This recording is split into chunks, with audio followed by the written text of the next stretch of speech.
नमस्कार, भारत के पहले digital mobile news channel metro TV में आपका स्वागत है। मैं हूं अनामिका। बुलेटिन की शुरुआत करते हैं आज की हेडलाइन से। जम्मू जिले में बॉर्डर इलाके के सभी स्कूल बंद। सीमा पार से हो रही गोलीबारी के कारण प्रशासन ने उठाया कदम। सीमावर्ती गांवों को खाली कराने का काम शुरू। पाकिस्तान को नहीं मिल पाएंगे आधुनिक F-16 लड़ाकू विमान। अमेरिकी कंपनी ने मेक इन इंडिया के तहत भारत में विमान बनाने का दिया प्रस्ताव।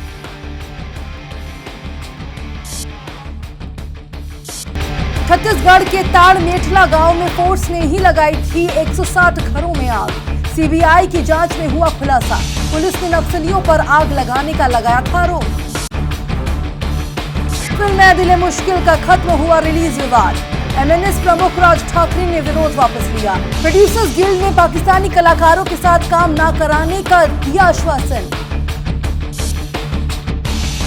और बर्ड फ्लू से इस बार इंसानों को कोई खतरा नहीं। दिल्ली और केंद्र सरकार ने किया दावा, इस बार के वायरस से इंसानों को नहीं होगा नुकसान। सीमा पर लगातार बढ़ते तनाव के बाद जम्मू जिले में बॉर्डर इलाके के सभी स्कूलों को बंद कर दिया गया है। जिला प्रशासन ने 80 से अधिक उच्च माध्यमिक विद्यालय और प्राथमिक स्कूलों को बंद करने का आदेश दिया है। भारत की सर्जिकल स्ट्राइक के बाद से लगातार सीमा पार से फायरिंग हो रही है। शुक्रवार देर शाम भी पाकिस्तान की ओर से RS-पुरा सेक्टर में छोटे हथियारों से फिर फायरिंग की गई। राजौरी में भी फायरिंग हुई है। दिन में भी पाकिस्तान की तरफ से हीरानगर, सांबा और अखनूर में फायरिंग की गई।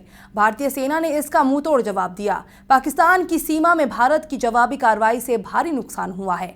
BSF के अनुसार जवाबी कार्रवाई में एक आतंकी और 7 पाकिस्तानी रेंजर्स मारे गए, जबकि 5 पाकिस्तानी रेंजर्स घायल हुए हैं। हालांकि पाकिस्तानी सेना ने BSA के इस दावे को गलत करार दिया है। उधर आज सुबह बारामूला से जैश-ए-मोहम्मद के 2 आतंकियों को गिरफ्तार किया गया है। उनके पास से एक AK-47 और एक पिस्तौल सहित गोला बारूद जब्त किया गया है। अगर भारत ने अमेरिका द्वारा डिजाइन किए गए F-16 लड़ाकू विमान को खरीदा तो इसका स्पष्ट मतलब होगा कि पाकिस्तानी वायुसेना इस विमान के आधुनिक मॉडल को हासिल नहीं कर पाएगी। अमेरिका पिछले 33 वर्षों से F-16 का इस्तेमाल कर रहा है। उस स्थिति में पाकिस्तानी वायुसेना इस विमान के आधुनिक मॉडल को हासिल नहीं कर पाएगी, क्योंकि लॉकहीड मार्टिन ने भारत सरकार के सामने प्रस्ताव रखा है कि कंपनी मेक इन इंडिया नीति के तहत F-16 की पूरी मैन्युफैक्चरिंग लाइन को अमेरिका के फोर्ट वर्थ से भारत में स्थानांतरित करना चाहती है।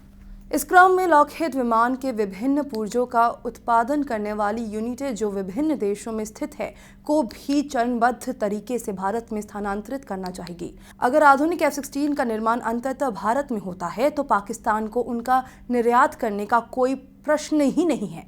मार्च 2011 में छत्तीसगढ़ के सुकमा जिले के ताड़मेठला गांव में फोर्स ने 160 घरों में आग लगाई थी। 5 साल बाद सीबीआई ने इस बात का खुलासा किया है।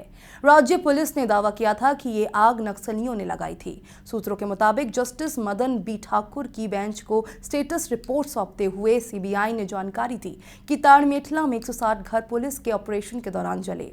इस मामले में दाखिल चार्जशीट में सीबीआई ने 7 विशेष पुलिस अधिकारियों का नाम लिया है और कहा है कि उसके पास 323 पुलिसकर्मियों और 95 CRPF कोबरा कर्मियों की संलिप्तता का सबूत है।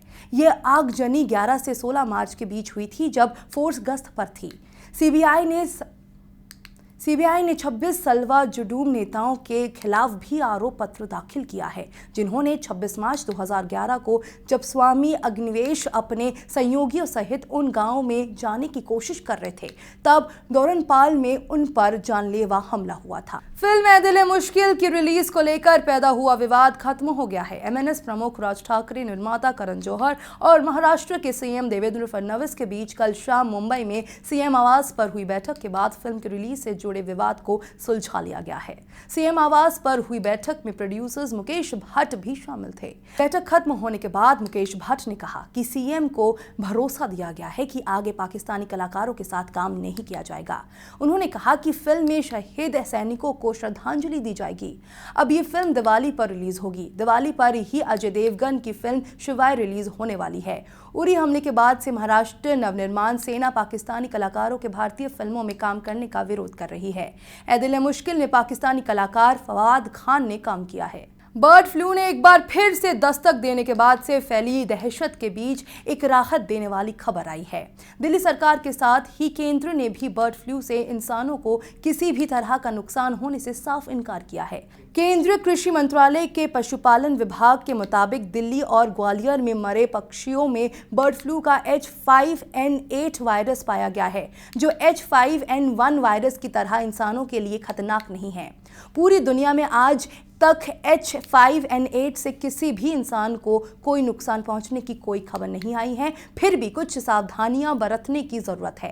केंद्र सरकार ने इसके लिए गाइडलाइंस भी जारी की है। साथ ही भोपाल और जालंधर में विशेष स्थानों को इन्फेक्शन के सोर्स का पता लगाने को कहा गया है, जिससे देश के बाकी चिड़ियाघरों में बर्ड फ्लू को फैलाने से रोका जा सके। भारतीय दूरसंचार नियामक प्राधिकरण ने नई कंपनी रिलायंस जियो इंफोकॉम को इंटरकनेक्शन सुविधा नहीं देने के मामले में मौजूदा दूरसंचार ऑपरेटरों भारती एयरटेल, वोडाफोन और आइडिया सेल्यूलर पर 3050 करोड़ रुपए का जुर्माना लगाने की सिफारिश की है। भारतीय दूरसंचार नियामक प्राधिकरण ने नई कंपनी रिलायंस जियो इंफोकॉम को इंटरकनेक्शन सुविधा नहीं देने के मामले में मौजूदा दूरसंचार ऑपरेटरों भारती एयरटेल, वोडाफोन और आइडिया सेल्यूलर पर 3050 करोड़ रुपए का जुर्माना लगाने की सिफारिश की है। भारती एयरटेल और वोडाफोन पर प्रति सर्किल के हिसाब से 50 करोड़ रुपए का जुर्माना लगाया गया है, जबकि आइडिया पर भी इसी हिसाब से 19 सर्किल के लिए जुर्माना लगाया गया है। रिलायंस जियो ने 5 सितंबर से अपनी सेवाएं शुरू की है। कंपनी ने ट्राई से शिकायत की है कि मौजूदा कंपनियां उसे पर्याप्त संख्या में इंटरकनेक्शन पोर्ट उपलब्ध नहीं करा रही है, जिसकी वजह से उसके नेटवर्क पर कॉल फेल हो जा रही है। ट्राई ने पाया है कि ये ऑपरेटर लाइसेंस शर्तों का अनुपालन नहीं कर रहे हैं। इसके बाद ट्राई ने दूरसंचार विभाग से इन 3 बड़ी कंपनियों पर जुर्माना लगाने की सिफारिश की है। खबरों के सफर में फिलहाल इतना ही। देश और दुनिया की पल पल की खबरों के लिए जुड़े रहिए मेट्रो टीवी के साथ। नमस्कार।